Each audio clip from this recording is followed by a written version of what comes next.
Assalamualaikum warahmatullahi wabarakatuh. Selamat pagi anak-anak semua. Gimana kabarnya? Semua kalian dalam keadaan sehat walafiat.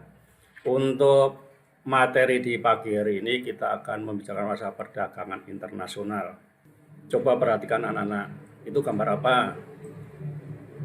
Oh iya, itu ada mobil, ada HP, ada motor. Kalau kita lihat ternyata barang-barang ini tidak dibuat di Indonesia atau bukan buatan Indonesia, tetapi buatan dari luar negeri.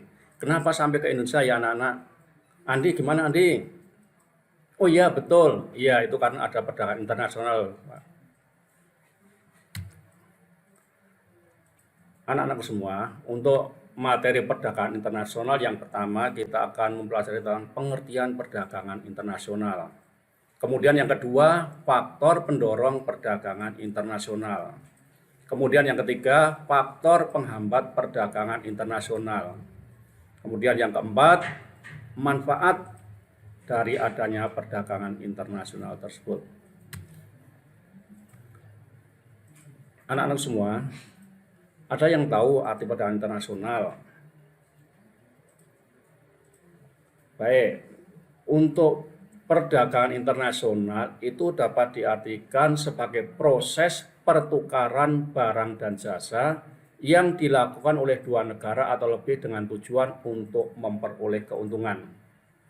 Jadi perdagangan internasional adalah merupakan proses pertukaran barang dan jasa ya yang dilakukan oleh dua negara atau lebih dengan tujuan untuk memperoleh keuntungan. Nah, perdagangan internasional dapat terlaksana karena ada beberapa faktor. Kita lihat ya anak-anak, faktor pendorong perdagangan internasional. Yang pertama, adanya perbedaan sumber daya alam. Kemudian yang kedua, adanya perbedaan tingkat sumber daya manusia.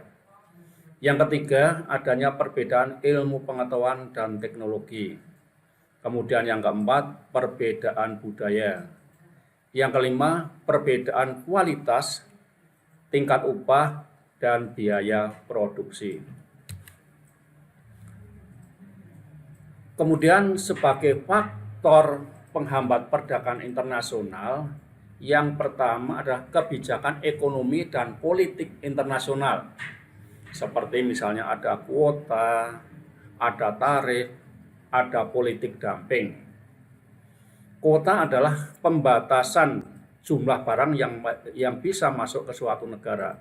Kemudian tarif adalah penambahan biaya sehingga barang yang masuk dari luar negeri ke suatu negara menjadi lebih mahal. Kemudian politik dumping adalah kebijakan suatu negara di mana menjual barang-barang produksi di dalam negeri lebih mahal daripada di luar negeri. Kemudian yang kedua, adanya perbedaan nilai mata uang. Yang ketiga, konflik besar di suatu negara seperti adanya peperangan. Kemudian yang keempat, adanya birokrasi yang bertele-tele. Yang kelima, rendahnya kualitas sumber daya manusia. Kemudian yang keenam, organisasi ekonomi regional negara tertentu. Seperti misalnya ada pasaran bersama, kemudian ada GATT dan sebagainya. Itu adalah faktor-faktor yang menghambat adanya perdagangan internasional.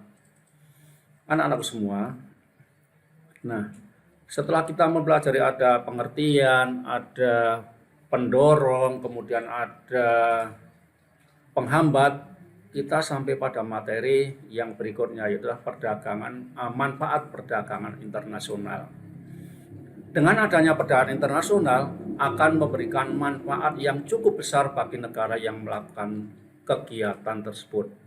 Di antaranya yang pertama adalah terpenuhnya kebutuhan barang dan jasa. Kemudian yang kedua, terciptanya spesialisasi produksi masing-masing negara.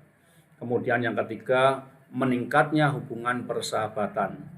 Yang keempat, memperluas lapangan kerja. Kemudian yang kelima, mendapatkan devisa.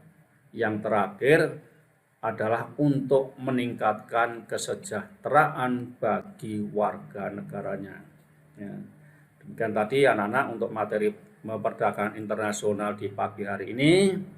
Kalau ada yang kurang jelas atau mau bertanya, dipersilahkan.